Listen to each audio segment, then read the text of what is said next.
Having said that, when we talk about innovation in organization, to begin with, Faizan, how do we, what are your views on how to create a culture where respectful experimentation is allowed in an educated and confident manner?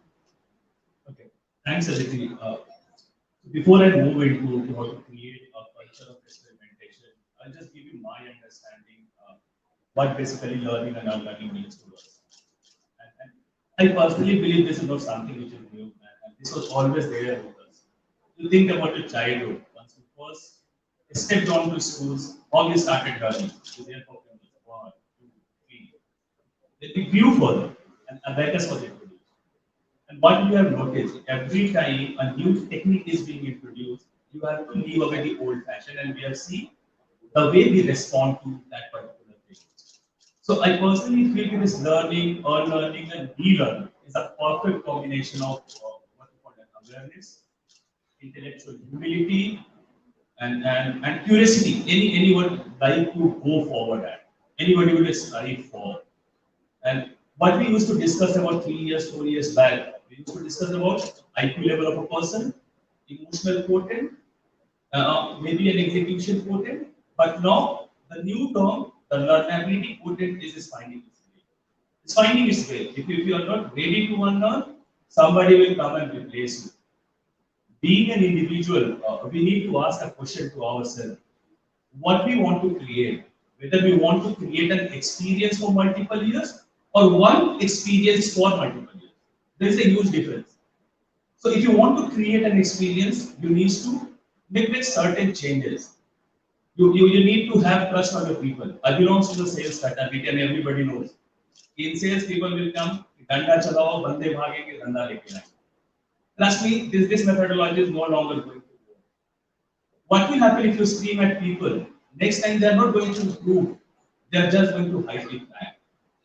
As an individual, it's our responsibility, it's an organization responsibility to create a safe environment. We have to plan for action. Mistakes will happen. Nobody can predict what will happen in the future unless and until you try. And unless and until you don't create a safe environment, don't ask the people to create something new. If you start penalizing your people, you are never going to achieve a success. And I'd like to quote one of the quote by Alan Joseph. What he says, the illiterate of 21st centuries are not those who don't know how to read and write, but would be the one who don't know how to learn, unlearn, and relearn. Very well put, Faizan. So we come to you. What do you think about reinventing oneself with the action of learning, unlearning and relearning? I do sometimes have the allergic reaction to the word unlearning. Simply what I do believe is a statement that we have talking about in state. So we should not forget some of the foundational things that we've learned in the book. And if you've read the book called Sapiens, which is on history, you all have already point next to it that history is not study of time, it's study of change. So that means that at this very moment we are part of a change. But the way I interpret change in my own personal evolution from wanting to be a chef to now being something has been that willingness to learn, and be quite right to say. And also have the understanding that we need to adapt to survive. And if you miss any of these elements, I think learning and learning usually can be quite difficult. So know your fundamentals, know that you have to survive. And in that mindset, be agile and adaptive to whatever is happening around you. You can choose to reject something, but it may not suit your value system. That's perfectly fine. But be here for a longer time and be here for good. Rohit, what do you think about it? Or, do you have something, just validation? So, like we said, we are a type of great change, and change is all around us. Everything we do in this world is changing at a rapid pace. And something I've seen in the digital space itself, digital is a space which changes really fast. In fact, I remember someone saying this, that the pace of change that we have today has never been faster and will never be slower here. So the pace of change is only growing. And in a space like this, if you don't have that skill to be able to unlearn and then learn, just to give you an example there in the digital space itself, right? I'm not sure how many of you are, most of you might be running Google search ads for your brand. If you optimize a Google search ad today with your knowledge from 1 year ago, you would not get the same results and the results would not be optimal. Because the last 1 year, so much has changed in that space itself. And this applies to almost everything in digital. Whether it's a Google search ad or a Facebook ad, there are new features coming in with new tactics. The way you do it today is very, very different from sometimes even 6 months back. So for most of these teams in digital, it require the skill is very important. Ability to kind of let go of what you learned before. That comes a little difficult to us. What I've seen sometimes in a lot of teams is you are so connected to something you've done, and I've seen special teams in digital agencies sometimes. You've been doing the same thing for 5 years and you think that's what works. And then you're not able to let go of that and start fresh. This ability to let go and start fresh is something that's a critical skill in a digital world to face. So it's absolutely important for every company to build that culture. Right. So initially, when we are trying to upskill, what is working today is definitely going to go obsolete in the next 6 months. Right? What's your Yes, sure. So we all are speaking about how, as an individual, we need to change. But as a leader, as a manager, I think it's a primary responsibility towards our employees to actually make the change happen for them. And I primarily believe that usually employees would have a smog in front of them, not knowing really what the essential change is going to be. See, understand, all of us are as employees are working hard to achieve our user results. Next month ka target kya hai, or how many views do I need to get as a content creator and stuff like that. The macro changes that are happening is only visible at 15,000 feet or 30,000. And as a leader, therefore, one has to create a culture of giving the power to the employee and saying, listen, I understand you're doing something right here, and you're learning and you're doing well. But now I want you to take up something new, and I won't question you for next 12 months. But you have to go. This is my conviction that you have the ability to do that. Once you see a manager or a leader give a conviction, you will see this culture of innovation naturally come out. Obviously, you need support in terms of training the employees and creating those resources. However, it is the conviction of the manager and the support that you give to the employee. You will see the whole culture of innovation fostering in an organization. basically training the workforce as well, which will help in I agree. So, not only just training the workforce, but the first step in actually getting someone to say, hey, listen, I'll speak from experience. We used to do a lot of, I used to head business for Radio Vichy, and primarily, best minds in radio, creating great content.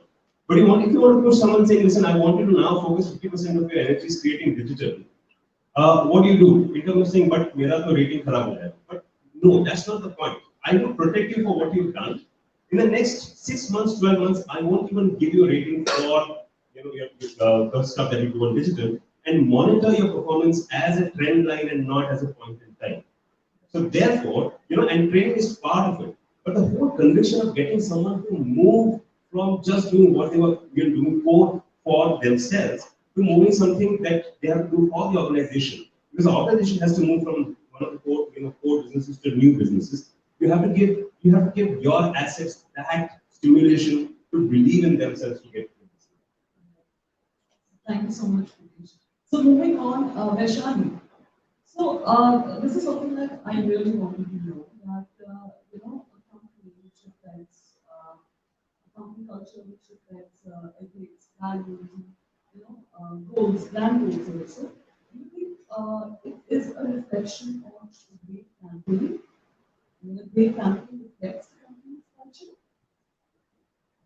Yeah, so again, I would like to begin this with the learning and unlearning. See, because learning and unlearning is not just one person's culture, it's a culture of the organization, it's a culture of the whole organization. Then only one person's dream becomes a shared dreams, and together we can grow, together we can achieve it. About unlearning, at least, at least one thing we all can unlearn every morning is the realization. Like yesterday, what I did was the best and what I did today. And at least one thing we all can learn every evening is that tomorrow, whatever I'm going to do has to be the best. And unlearning is not about forgetting our skills, but it's about reminding our skills every day to work harder and to think broader. And to me, I'm giving my opinion. Unlearning is challenging the substack attitude. It's about coming out of our comfort zones. Yeah, and unlearning, it's unlearning is not a time-taking process. It's not a meditation. It's a quick decision. It's a quick shift from what's next to what's new. Yeah. And another thing I would like to say, see, learning and unlearning, they are the parallel process. They happen parallelly like we do in a freestyle swimming. It happens parallel. And I give you example that when I'm briefing my creative team, my first line begins with let's do it better than the last time. Here I'm not giving any big fund on filmmaking or content marketing, nothing. But together we are setting a target that we want to do it better than last time, that innovation becomes a compulsion. You have no other option than to do it differently. And with whatever resources you have right now. So when you're creating a campaign for your clients, with your team, do you keep in mind the company's profile as a company's culture?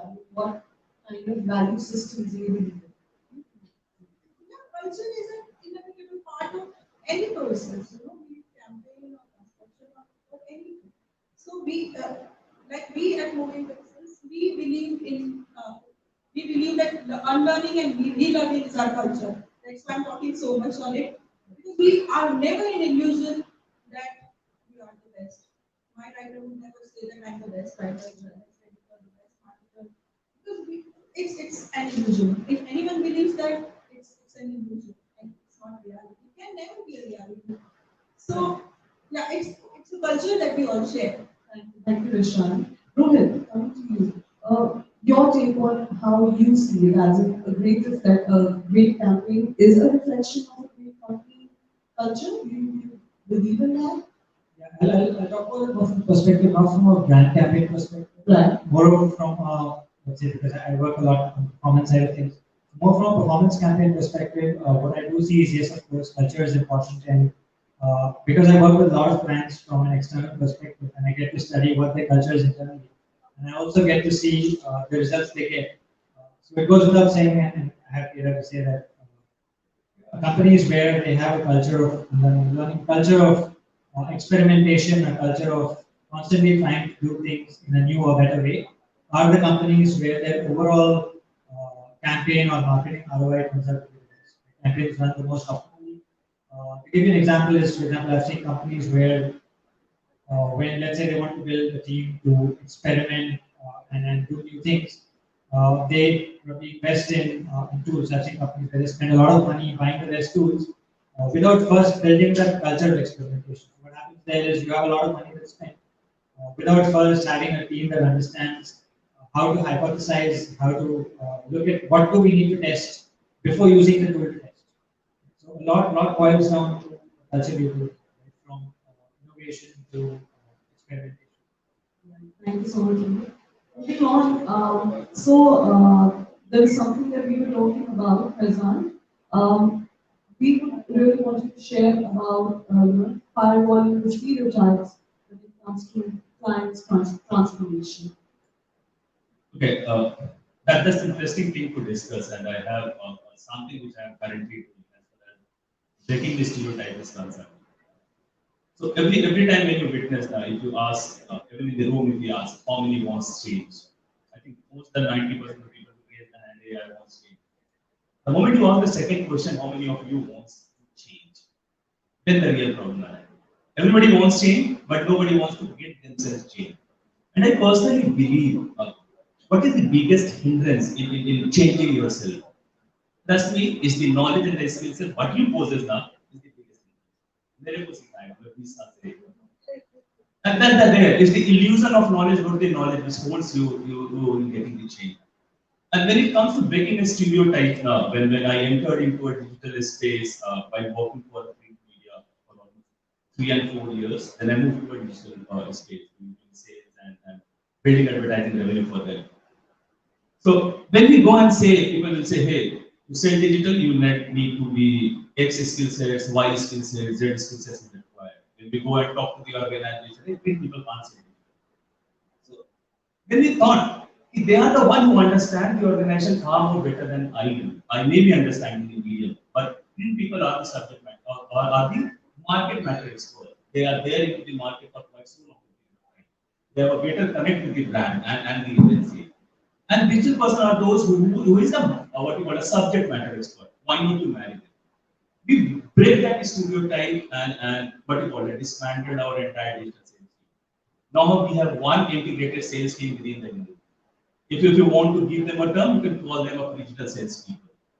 But is it only just setting up the goal is good enough? No.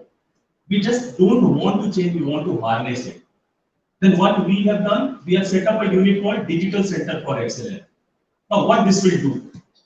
My people understand Hindu, they understand Hindu, they don't understand Hindu. So we have established an in-house training center for them. So we select 12 to 14 people from the entire print sales team and train them for entire 3 years. And that training happens from the internal stuff. And I'm happy to share that this has really done wonders for us, and we are able to move down our digital advertising revenue by almost 400% in last 2 years. So as a leader, we just don't have to make changes. We have to ensure we are harnessing those changes, making progress, taking learning. Then again, if that learning is not good for us, unlearn them and then go for the another learning. Thank you so much, Faizan. So thank you for your valuable inputs. Thank you so much. And we are now open to questions from the audience.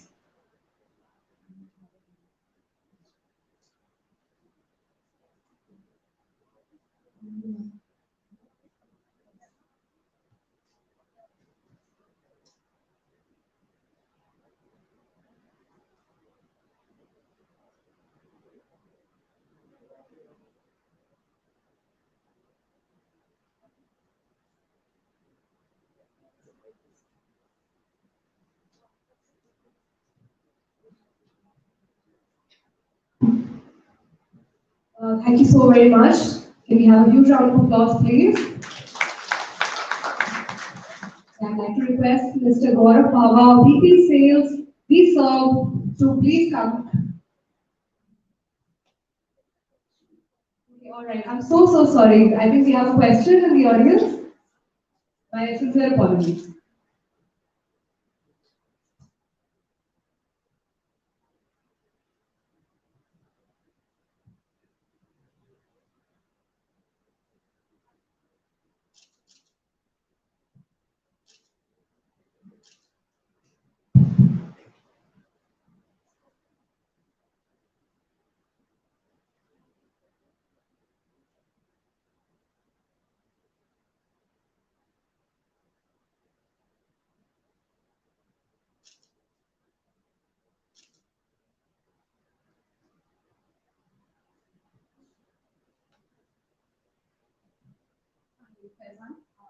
I'm Sharon, and my question is to you. Considering the newspaper in the media industry, how the news is improved within not even hours, it's a minute day. So the question finally that how traditional media is going to be there. Because provided that I get a newspaper, let's say in house, I've already consumed the news. It's a matter of like 2-3 hours. So how the next day after 24 hours when I'm consuming the data, which has already been there on digital world. So what will be the future for the traditional media, specifically newspaper like magazine industry?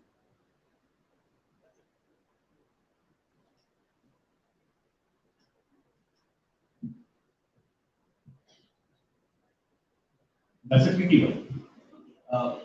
But I'll share you my view, how I basically see the entire print media and digital media.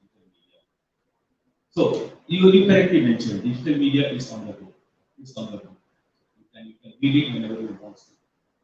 But have you tried to understand why people prefer print and why is it most of the marketer love to advertise on print? I try to understand it from a psychological point of view. Our mind is positioned like we have two parts to it, a subconscious and a conscious mind. So if you try and understand the reading behavior of yours, you will always read the newspaper at a stipulated time. So that time is defined maybe in the morning while having tea, cup of tea. So when you read any particular newspaper, you are just positioned to read and consume the content. Your engagement level is much higher. Correct. So print is going to be there. Print is going to be there. Because when it comes to digital, sometimes you are confused whom to follow. Same news you are reading it on multiple platforms. The views you are reading on multiple platforms. So I think it's the engagement which will define the print, the print in the future. And it's going to be there. It's going to be there. Then saturation might come down, but it's going to be there, very much there. Thank you. I would like to add to this that there is a difference between news and views, where we find everything easily on any platform are maybe not are, they may be just news, but the traditional mediums give you news, and it's not about just news, it's about who is giving the news. There is a legacy, there is a legacy of credibility behind that. If we have 1 minute, we have one more point. How many of you believe 3 years back Indian consumer won't pay for content? I think almost all of us. Hindustani content के पैसे नहीं देंगे, free का available है, हमारे पास in number of sources are available to consume the content. But look the way subscription is going.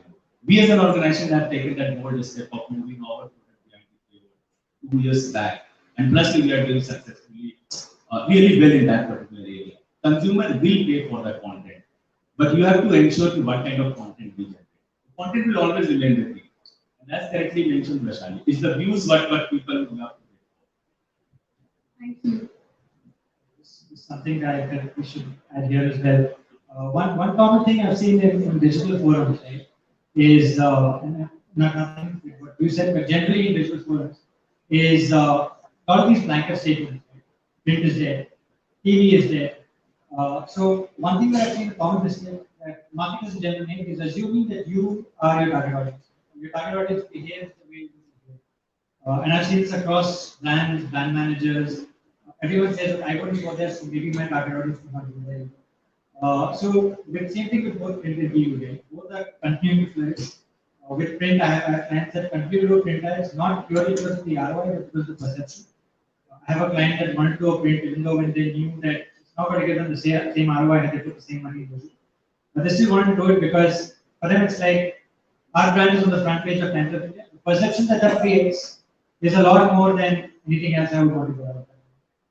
So that is one. And just to add to that, I'm a digital native. I've been a digital first marketer. But every morning I still pick up my copy of Dubai. You can call me a dinosaur if you want. But the reason I do that, I have a reason I do that because that's one time in the day when I'm not using my phone and reading off paper. I do it for that. But, I'm assuming you have people do that as well. I want to echo the same point. People see that print is there. Even when we see the digital things like blogging is there. It's very important for people to understand it's not there. Everything is evolving, and so is the print. So yes, I mean it takes time. It's a gradual evolution. It is. I'm sorry, but I need to make one point here. I'll take just one more minute. See, digital, print, television, they are just mediums, but at the heart remains content. So if the content is strong, so be it on print, be it on digital, it is surely going to connect. So we focus so much on the medium. The print is dead or alive and digital is buzzing, but we don't really give that much of importance to the content. So mediums are always evolving, as you rightly said, but the content since ages, तो उसका अपना ही charm है, इसका अपना ही content adds value to the medium I don't think adds much value to content. I don't think कोई film digital के release होने से बहुत बढ़िया बन गई और theater में आने से वो गिर गए. I mean it's just अपना एक selling strategies. Yeah. Such a wonderful question, right? Everybody has a perspective, and I'd like to completely disagree with Vaishali. Saying content is not as important as the medium is because content तो कहीं भी हो जा सकता है, right? it's if you are a business leader, if you are the owner of the company, you are focusing only on the platform or the distribution medium. If you own the distribution medium, you will be successful. If you're not owning it, you will always play a content game, which is always a low margin business. So you've seen print guys struggle because that was a legacy distribution business, right? Nobody could enter. There will be only 2 or 3 players in that market, right? But as a content creator, just switch on your camera and you can start creating content. And you're creating content for Facebook, for YouTube, for TikTok. Right? So as a business owner, obviously the crowd here would resonate. You would always want to see the play between content and distribution. What side of coin that you are most interested in. As a business leader, I'm more interested in the distribution, less on the content because content is. All right. Thank you so much. Thank you for Content brings. We all agree to disagree. Yeah, always. I think it contributes to great health in conversation and perspective. Thank you so very much. Well, I'd like to now invite Mr. Gaurav Pawar, VP Sales.